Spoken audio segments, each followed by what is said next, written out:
One man was responsible for provoking the peoples of Britain into an awareness of their nationhood, and he was England's own homegrown Caesar, Edward I. In 1774, those made curious by his fearsome reputation opened his tomb. The man they found inside was every bit as awesome as contemporaries had recorded, dressed in the purple robe of a Roman emperor, an impressive 6'2" tall, fully justifying his nickname, Longshanks. Upon that stark marble tomb, the Oni ornamentation reads, Eduardus primus, Scotorum malleus hic est. Hammer of the Scots. After a century of rule by kings who were essentially Frenchmen, Edward can be called the first truly English king, given an old Anglo-Saxon name and imbued with the frightening certainty that it was England's imperial mission to take its rule to the four corners of the British Islands. His many enemies compared him to one of the big cat predators. Perhaps he will rightly be called a leopard, Leo.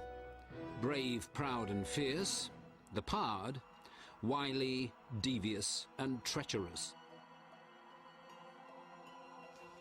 The Leopard Prince was born to splendid, impossible expectations.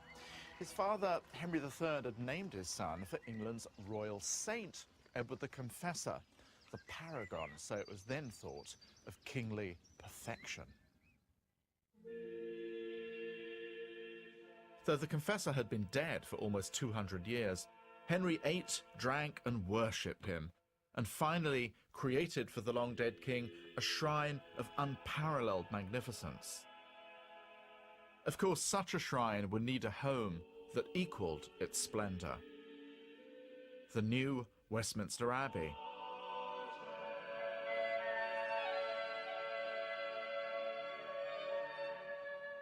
Henry demolished the old basilica at Westminster and replaced it with an immense Gothic abbey, a building that now fitted his vision of an awe-inspiring English monarch. From now on, Westminster would be the symbolic heart of the kingdom, the place where all English monarchs would be crowned and buried. His father, King Henry III, reigned for 56 years. He is not remembered for any stirring achievement or blood-soaked conquest. But Henry's time on the throne was driven by a magnificent obsession. He wanted to turn the monarchy into England's dominant power. Henry's great gift to the nation was more than just a fine new church. Across the way, its secular counterpart was the Great Hall of the Palace of Westminster. The palace was both a seat of government and a residence for King Henry, who, unlike his Angevin ancestors, didn't much like being in the saddle. And the hall was a court in both the senses the word suggests, a place of judgment and a theatre of ceremony. At Westminster, the king had to be seen to be magnificent. But the king had also to be seen to be just. Westminster may have been the creation of the monarchy, but it also belonged to England, a nation of laws, the nation of Magna Carta. Henry had grown up with the Charter, signed by his father, King John, in 1215, which put real limits on the power of the king, a bit of a blow for a king who wanted absolute authority. Kings could no longer ignore the complaints of their subjects. They could be forced to submit to a council of the barons. That council thought of itself as the voice of the community of the realm, and even now began to be called Parliament. Its role would be to hold the king to his contract. Since Henry had become king as a boy of 9, he'd had no choice but to swallow this bitter pill. However, as he grew older, Henry burned with frustration and became determined to get free of its shackles, to restore the unchallenged authority of the crown. Knowing that this couldn't happen without a fight, Henry accepted a compromise position for many years, that the king was not free to govern through pure royal will. But Henry III was also a Plantagenet, and Plantagenets dreamed dangerous dreams, expensive dreams, of campaigns far abroad which no one in York or Canterbury could quite see the point of. And when Plantagenets thought they might get unwelcome advice, they stopped listening, until, that is, they were made to. In 1258, in the very hall that defined His Majesty, Westminster, 7 of the most powerful barons confronted the king. Fully armed, they paused only to leave their swords outside. They demanded that Henry meet them at a parliament in Oxford and stop trying to turn his European dreams into reality. The barons were led, in all but name, by the most improbable revolutionary in all of British history, Simon de Montfort. And here at Kenilworth, he presided over a little empire of culture. A French aristocrat who inherited the earldom of Leicester, Simon became convinced that he was more English than the English. What was good for de Montfort was good for the nation. Love him or hate him, everyone knew that Simon de Montfort was a man with a mission. That mission, embarked on with his fellow barons, was to bring the wayward, self-glorifying monarchy to book, to make it the servant, not the master, of the realm. At Oxford, amidst wildfire rumours, a camp of soldiers, and the growling hunger of a famine, Henry III was treated to the emasculation of his sovereignty. A document was drawn up for the king to sign, not discuss, just to accept. And what it said was so startling, so genuinely revolutionary, that 1258 ought to be one of those dates engraved on the national memory. The provisions of Oxford were at least as important as Magna Carta. In effect, the crown had been replaced by a new council of nobles and clergy. That council now virtually ruled England. Foreign courtiers were made to disappear.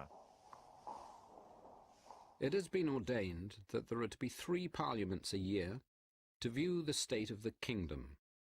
It is provided that from each county there are chosen 4 law-worthy knights to hear all complaints for the common benefit of the whole kingdom. And when the assembled community of the realm, including the king and Prince Edward, swore an oath to uphold the provisions, they could have been in no doubt about the significance of the moment for the fate of the nation. And so Henry III's facade of omnipotent rule had come crashing down around his ears. But he was not the only royal with a stake in events. Well, how did the 19-year-old Edward feel about the drastic shrinkage in the power of the crown, his crown? Well, there's no doubt that for some time, even the prince was dazzled by the intense magnetism of Simon de Montfort's personality, and for a while, Edward went along with it.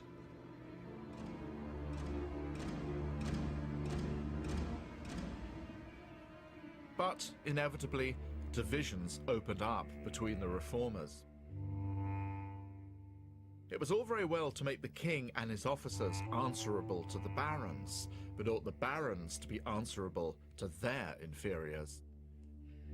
De Montfort thought yes, the earls thought no. And as those divisions opened wider, the Leopard Prince began to change his spots and sharpen his claws. Now it became increasingly clear that the struggle over who was to rule England and how they were going to do it centered on 2 men, Simon and Edward. Neither could prevail without the other's total defeat. Over 5 years, Henry and Edward maneuvered against de Montfort for power until finally words ran out. For this was no 3-month paper revolution, like the original signing of the Magna Carta. The issue could now only be settled on the field of battle. For the first time since the Norman conquest, the political fate of England was completely fluid, its eventual outcome uncertain. In 1264, de Montfort won the first round at the Battle of Lewes on the Sussex Downs. King Henry and Edward were both taken prisoner. The year which followed, with de Montfort in charge, was the closest England came to a republic until the days of Oliver Cromwell. And in Parliament, not just aristocrats and bishops, but ordinary knights of the shire and even burgesses from the towns presumed to discuss the fate of their superiors, a prince and a king. But like the later republic, this one quickly gained the attributes of a dictatorship. With power going to his head, Simon seemed more the vainglorious adventurer than the messianic reformer. In the end, he simply repelled more people than he attracted. With the impotent Henry III firmly under lock and key, the crown's future lay with Edward, who outwitted his captors and made a dashing horseback getaway.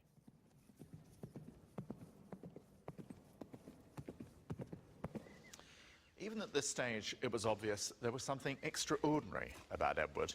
He radiated the kind of charisma that drew confused responses of both fear and adoration. He purposely kept his signals mixed, the better to convert them into loyalty.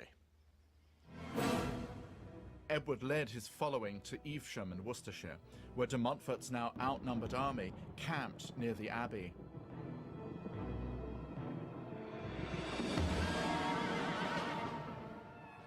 Under stormy skies, the battle was a slaughter. Told that his son had been killed, Simon replied, "Then it is time to die." He charged into the fray and was slain on foot, his devoted knights falling with him.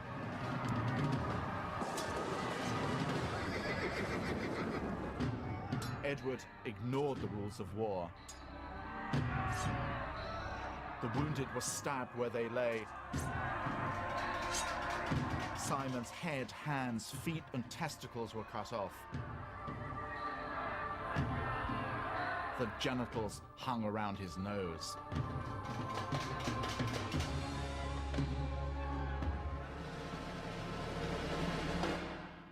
The crown had won, but only after overcoming Kenilworth's mighty defences in a siege that lasted 9 months.